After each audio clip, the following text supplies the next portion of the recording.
The plane leaves on Saturday and it's Monday, so are you already packing?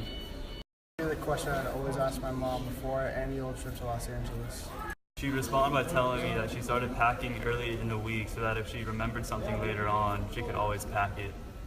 Being somebody who packed his bags at the airport, I thought this was the most ridiculous idea.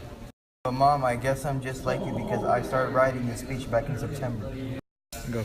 So that when I remembered something or something happened or something inspired me, I'd be ready to write it down. I have to say that my greatest inspiration came from a book most of us have read, our math book. 2, 3. It was late Thursday night and I was sitting on the ground with my calculus book sprawled out in front of me, checking the answers to odd-numbered problems. I flipped to the back, and there I saw the answer. It was a fraction, 2 sevens. 3.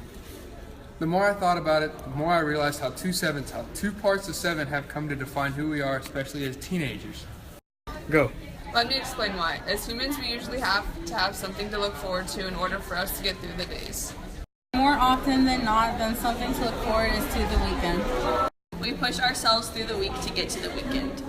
We push ourselves to the point where we have become 2 sevens people, only really living 2 days out of the 7 in a week. Sure, blood is moving through our veins, and yeah, oxygen is flowing through our lungs in those 5 weekdays. As it is on those 2 weekend days, but it is not the same. We are not the same. In those 5 days, are we really living or are we living on autopilot? Things can be different though. We can look forward to those 5 weekdays just like we do the weekend. Go. And thereby become 7 sevenths people. And thereby become whole. Daily life cannot be more interesting and meaningful if we take risks. Shed our fear of failure, chase our dreams, and spend more time with one another. If we just do that, we'll find ourselves becoming more invested in the here and now instead of looking at the clock and counting down time. One way we can move closer to being 7 seventh people is by taking risks in our daily lives, whether being big or small, academic or social. So take a risk. Say hi to that person always instead of making brief eye contact, then choosing to glance away until you pass each other. Go. We've all done it. In the moment you're thinking, will he say hi? Should I initiate? Will it be awkward if I don't? Just say it. Human beings are creatures of emotion, attachment, and intention, and you hold the power to make someone's day. And if worst comes to worst, remember that awkward is nothing but a state of mind. Take a risk. Next time you are sitting in class and something doesn't make sense, ask a question. Who cares if people think it's dumb? Who really cares? Because in a few years or even a few moments, they will forget you and you have learned the material. Take a risk.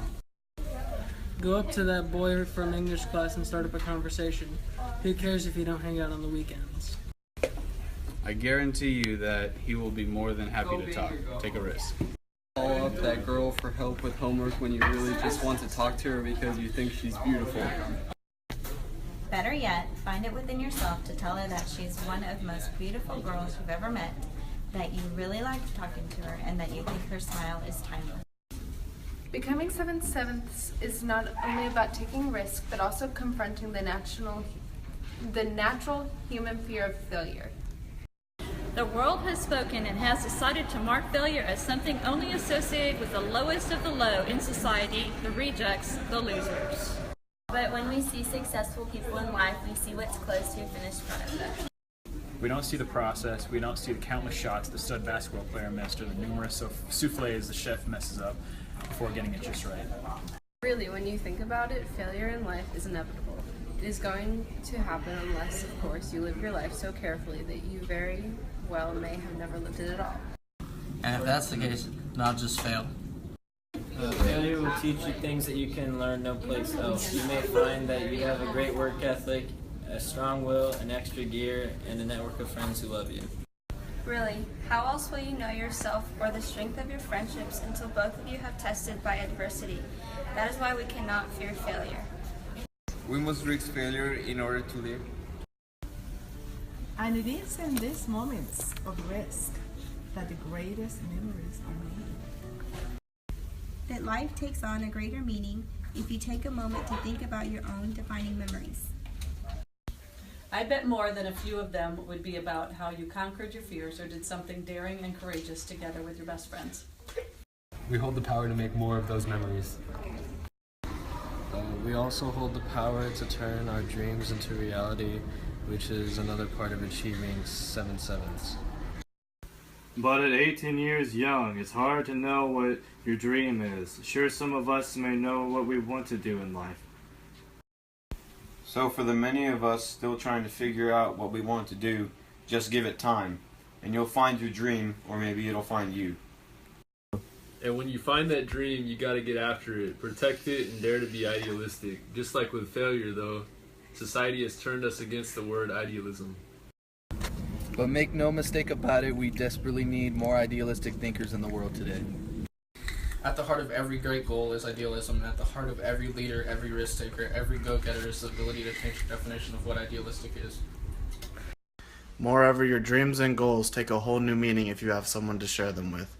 Which brings me to my next point. Being 7 sevenths is about being together. Because in life, what we're about is being in the moment and making the moments count. And we make the moments count by enjoying one another's company, by sharing our stories, laughs, goals, aspirations, and memories with one another.